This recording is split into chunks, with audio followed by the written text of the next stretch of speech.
Hi all, and welcome to Psych 305, the Psychology of Personality. We'll begin today by discussing the syllabus and the assignments for the semester. While your textbook is available on D2L, if you want a hard copy, they can be purchased for very cheap off of thrift books and other similar sites. The other required text is Escape from Freedom by Erich Fromm, which can also be purchased for very cheap if you want a hard copy. Regarding quizzes and assignments for the semester, there will be a quiz every single week that is due the Friday of that week's class at 11:59 p.m. The quizzes are set up for 5 minutes each. However, I have doubled the time to 10 minutes for accommodations for students who have requested it. As such, I've just given the accommodations to everybody, so everybody will have twice the amount of time for the quizzes as there would usually be. This ties into the final exam. The final exam is cumulative and will be based directly on the quizzes. That is, when you look at the quizzes after their grades have been released and see the answers, those answers are exactly what is going to be on your final exam. With that being said, it is highly recommended that you take the time to review the questions you got wrong, as that way you will have a ready-to-go study guide for the final exam. Other assignments are going to be 2 papers, one small-ish paper and one major paper. The smallish paper is just called Paper 1, and it is due next month. It will be based on a reading for a journal article on personality in AI. The article is 2 years old, so it's a touch out of date, but it still provides some interesting perspectives. I would recommend that you download the article as soon as you can, or just read it through D2L. It's on there for your convenience, and start thinking about the paper that you're going to write. It's going to be 4 pages long, and the rubric with all the specifics is on D2L along with the article itself. For grading, I will occasionally curve. Curves will only happen when nobody in the class received a perfect grade. So if the highest grade is a 95, I will curve the assignment, whether it's a paper, a quiz, or the final exam, by 5 points. If there is even one person who gets a perfect score, there will be no curve for that particular assignment. There will also occasionally be extra credit opportunities. Those will be, like what I'm doing right now, contained as audio recordings within the PowerPoints. As such, if you want to identify the extra credit opportunities, I recommend that you listen to the presentations. Additionally, there will be a tentative schedule contained within the syllabus. I really strongly recommend that you go over that to see when your due dates are going to be, what the rubrics are, the required materials. That's where all the relevant information is going to be. And if you have any questions about that, feel free, please, to email me. Regarding emails, I almost always will get back to your email within 36 business hours. If I haven't got back to you within a day and a half, please do send me a follow-up email. When I say a day and a half, that means a day and a half Monday through Friday. I do not check my emails Saturday and Sunday. So if you send me an email at 8:30 p.m. on a Friday, don't expect a response until 9 a.m. on a Monday. According to the textbook, personality refers to the distinctive characteristics of a person. Characteristics that consistently manifest themselves in different situations. Here we can see that the most important facet of personality is its consistency. That for the most part, it stays the same over time and situation. To continue to develop our understanding of personality, it's useful to break it down. There are 9 different aspects of personality which can help us understand how it is conceptualized, which we'll go over the following slides. Briefly, these are developing, system, distinctive, motivational, emotional, cognitive, spiritual, unique, and adaptation. Developing suggests that personality, while consistent, is not fixed or static, and may be organized differently at a point in the future. This means that while people tend to have consistent personality traits throughout the course of their lives, personality traits can change, whether through effort, a significant life event, or something else of significance. Personality is organized, and the unique parts of it are integrated. Our personality is shaped not only by the past experiences that we have had, but by the present situations as well as future possibilities. This is to say that the sum is greater than the parts. One part of personality does not exist outside the framework of the whole. If someone tends to be hardworking, this will have an impact on other aspects of their personality, and vice versa. All individuals have a unique, idiosyncratic way of expressing their attributes and aspects of their personalities. It is important to remember that personality is not just who we are, but also how we represent who we are. Perhaps there are certain parts of your personality that you represent with a bit more emphasis around certain people than others. I know that my personality changes slightly depending on the context in which I'm in and the people that I'm around.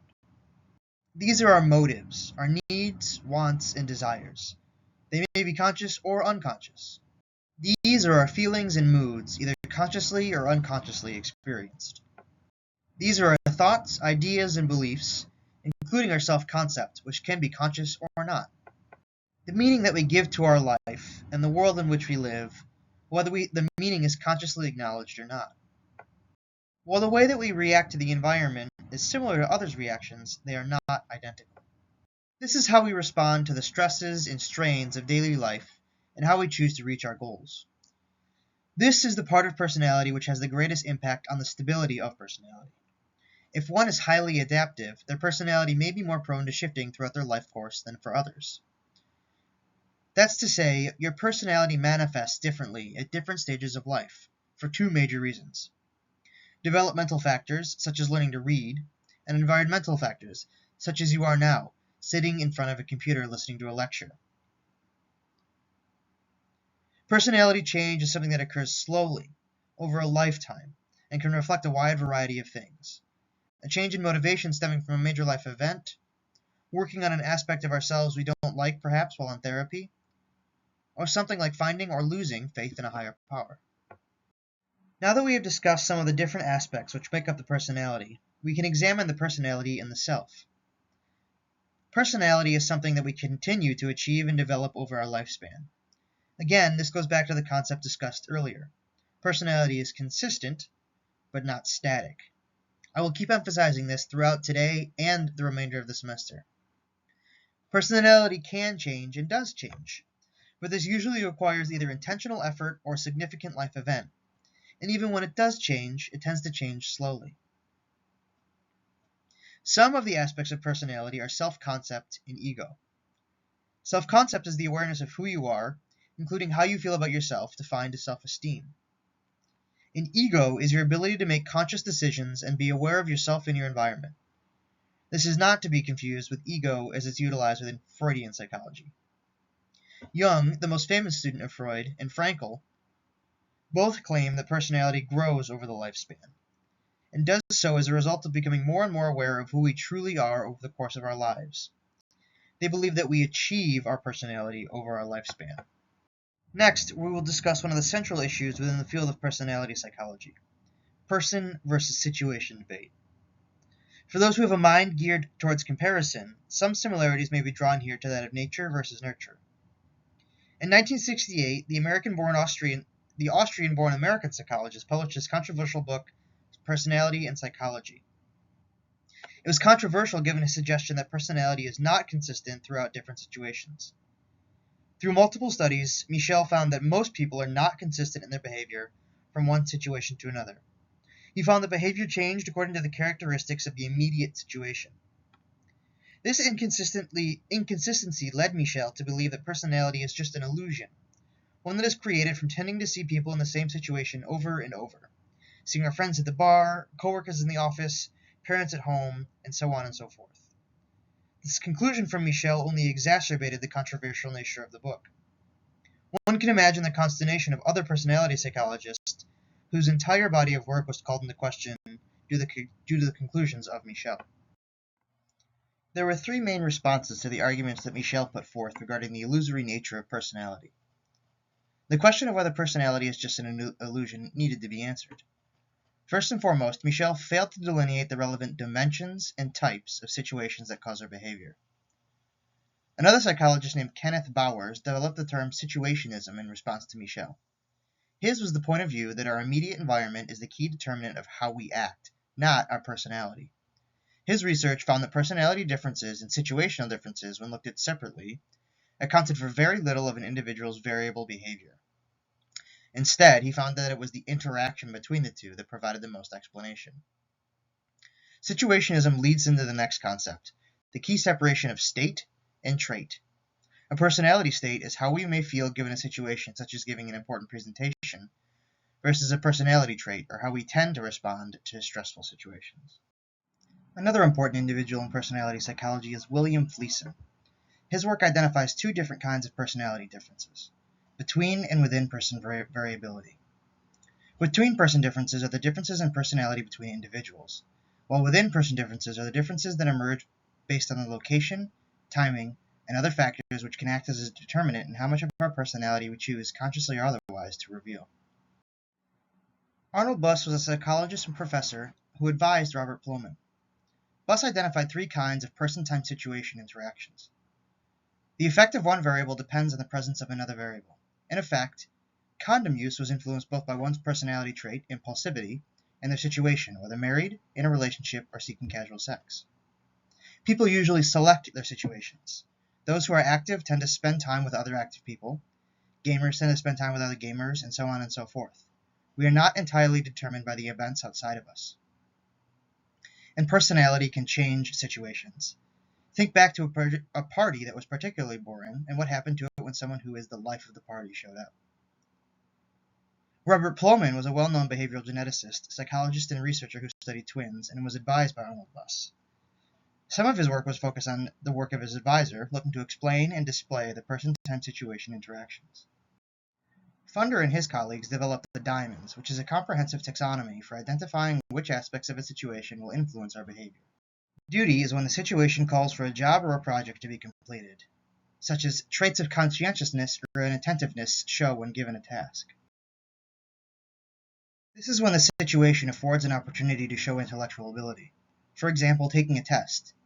We are all well aware of someone who loves to talk about how well they did on the last exam or assignment, making their academic success an integral part of their personality. This is when the situation involves being criticized or threatened in some way. For example, when someone talks negatively about you, this may trigger your personality to emerge. Are you conflict avoidant? Do you address the individual? Or do you talk behind their back?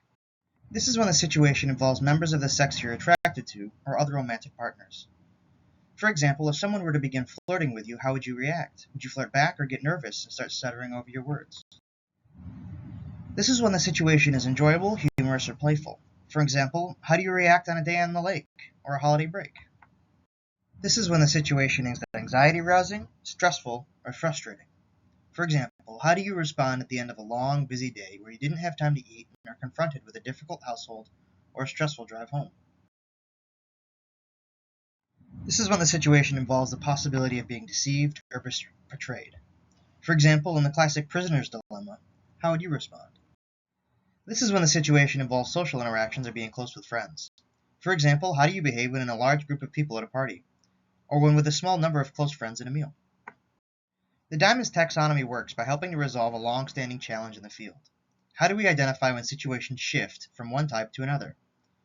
For example, a dedicated work group, i.e. duty of diamonds, may shift into a fun social event, perhaps an after-work get-together, turning it into positivity and sociality. Aspects of personality that were subdued during duty may become more prevalent in the new event, with personality traits such as playfulness and humor becoming more prevalent, and traits such as diligence and conscientiousness becoming less prevalent. With all this being said, is personality real or just an illusion? The answer to the question should be somewhat obvious based on the mere existence of this class. The research suggests that it is real, but more complex than we once thought. To again draw a comparison to nature versus nurture, personality is real. We just need to remember that situations are equally real, with both impacting each other. This can manifest in the consistency of someone's behavior. Is this based on their personality, or is it attributable to the fact that they tend to choose the same situation to appear in? To continue the discussion on the theoretical background of personality, there are 5 main theoretical approaches to understanding it. These 5 main theoretical approaches are just being introduced for the time being. We will go into much more detail on each of the 5 throughout the remainder of the class. These are psychodynamic, trait theory, cognitive and social learning, humanistic, existential and narrative, and evolutionary. The purpose of these theoretical approaches is to allow us to develop ideas and hypotheses for the complex nature and differences within personality. As you'll see in the article for next week, none of these, when taken individually, can explain personality in its entirety. Bits and pieces must be taken from each, while keeping in mind that much is still unknown. As with all theories psychodynamic, this theoretical background is grounded in the works of Freud. The main focus of this theoretical approach is our emotional responses and emotional conflicts aroused by the events of the day, particularly those responses which cause dysfunctional overreactions, something like road rage. The main contribution of this theory is in treating neuroses through a focus on emotions and feelings. Theorists who hold this approach consider personality traits to be the structure of personality. That is, they search out what the fundamental pieces of personality are and how they work and fit together to make up one's personality. These theorists have developed 5 main traits of personality, which they believe act as the foundation of personality. Think back to the big 5 at the beginning of this PowerPoint. They are introversion, which is inwardly oriented and to gather strength or energy from being alone, rather than the company of others. Extroversion, which is to be outwardly oriented and to gather strength or energy from social interactions. Conscientiousness, which is organization, responsibility, and the orientation towards goal achievement. Agreeableness, which is one's ability to act in harmony with others. And finally, openness to experience, which is imagination and creativity. This approach focuses on the importance of cognition, or the thoughts that we have and how these are central to our personality. The most important theorist within this framework is Walter Mischel, the individual referenced earlier. As such, it should be unsurprising that a framework which has room for an individual such as Mischel, who hypothesized that personality was illusory, would focus on thinking, planning, and problem solving as key variables in understanding individuals as opposed to personality itself. This approach focuses on the importance that one may place on personal meaning. Another way to think about this is the spiritual aspect of personality. Main researchers are Viktor Frankl and Carl Rogers. This is a unique approach to personality when considered in context of the previous 4, as it places personality as a development of evolutionary forces and the role that it plays in the continued survival of the human species. This approach is very different from social and cognitive learning, as it emphasizes that evolutionary factors, or those inherited upon birth, have the biggest impact on personality, which does not allow much room for the impact of the environment.